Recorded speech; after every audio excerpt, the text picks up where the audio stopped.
लक्ष्मण सुग्रीव संवाद। श्री रामचंद्र जी की आज्ञा पाकर सदैव बड़े भाई के हित में लगे रहने वाले लक्ष्मण क्रुद्ध होकर किष्किंधा की ओर चले। मार्ग के वृक्षों को बलपूर्वक गिराते हुए, पर्वत शिखरों को उठाकर फेंकते हुए, नगर की ऊंची ऊंची अट्टालिकाओं से सुशोभित बाजारों और चौराहों को पार कर वे सुग्रीव के राजप्रासाद में जा पहुंचे। लक्ष्मण को अत्यंत क्रोधित देखकर सुग्रीव के सुभट भयभीत होकर इधर-उधर भागने लगे। लक्ष्मण सीधे सुग्रीव के रनिवास में पहुंचे। वहां से मृदंग की ताल के साथ कोकिलकंठी कामिनियों के गायनों के स्वर निकल रहा था।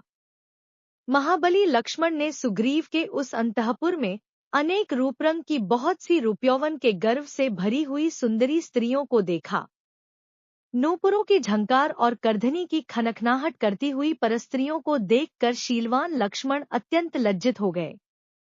श्री रामचंद्र जी का कार्य सिद्ध होते न देखकर कुपित लक्ष्मण ने धनुष की टंकार की, जिससे समस्त दिशाएं गूंज उठीं।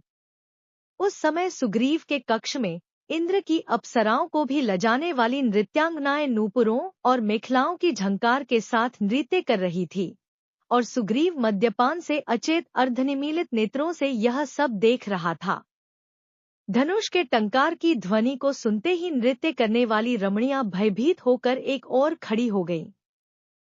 भय से सुग्रीव का मुख पीला पड़ गया। उसने सहम कर तारा से पूछा, हे प्रिय, रामचंद्र जी का यह छोटा भाई अकारण ही इतना क्रुद्ध होकर क्यों आया है?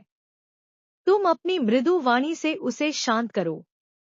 जैसे भी हो वाणी कौशल से उसके क्रोध को शांत करके यहाँ आने का कारण ज्ञात करो।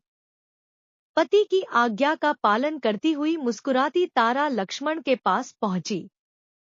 अपने सम्मुख सुंदर युवती को पाकर ब्रह्मचारी लक्ष्मण ने अपने क्रोध को नियंत्रित किया और अपनी दृष्टि झुका ली।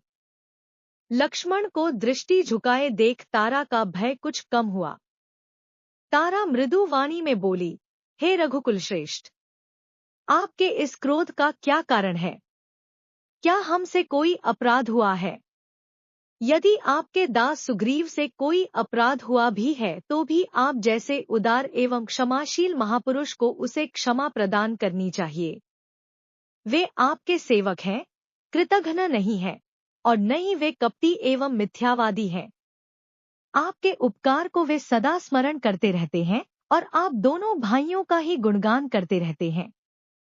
श्री रामचंद्र की कृपा से ही उन्होंने अपने राज्य को, रुमा को और मुझे प्राप्त किया है। भारी दुहक के बाद सुख मिलने के कारण उनसे कुछ भूल हो गई है और वे आपके दर्शन न कर सके। आप तो जानते ही हैं कि विश्वामित्र जैसे महामुनि भी घृताची नामक अप्सरा पर मुग्ध होकर 10 वर्ष तक उसके साथ रमण करते रहे थे। फिर सुग्रीव तो एक साधारण व्यक्ति है। हे राघव, मैं हाथ जोड़कर प्रार्थना करती हूँ कि आप उन्हें क्षमा कर दें। मैं आपको विश्वास दिलाती हूँ कि वे श्री रामचंद्र जी के कार्य के लिए राज्य का सुख, मुझे, रुमा को और अंगद को भी छोड़ देंगे, और जब तक जनक दुलारी सीता जी को श्री रामचंद्र जी से नहीं मिला देंगे तब तक शांति से नहीं बैठेंगे।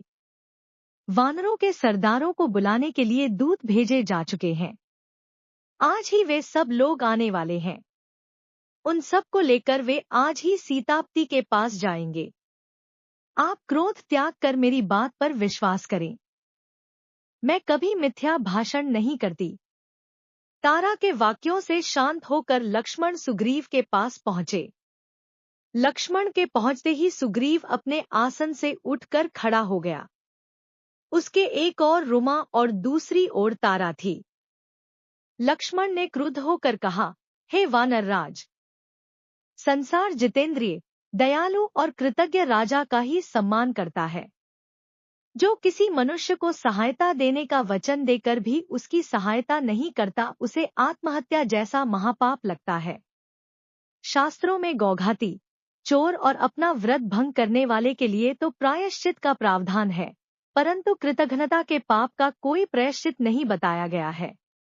उसे तो अनंत काल तक नरक की यातनाएं भोगनी पड़ती है।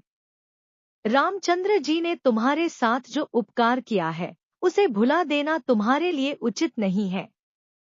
इसलिए सुग्रीव, अब तुम्हें उस वचन का पालन करना चाहिए जो तुमने उन्हें दिया है।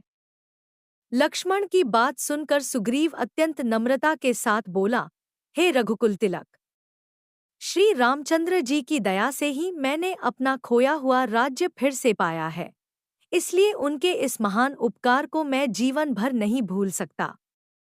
मैं जानता हूँ वे अपने अपूर्व पराक्रम से सीता को चुराने वाले राक्षस को एक क्षण में नष्ट कर सकते हैं। केवल मेरा मान बढ़ाने के लिए वे मुझसे सहायता मांग रहे हैं। इसके लिए मैं उनका अत्यंत अनुग्रहित हूँ।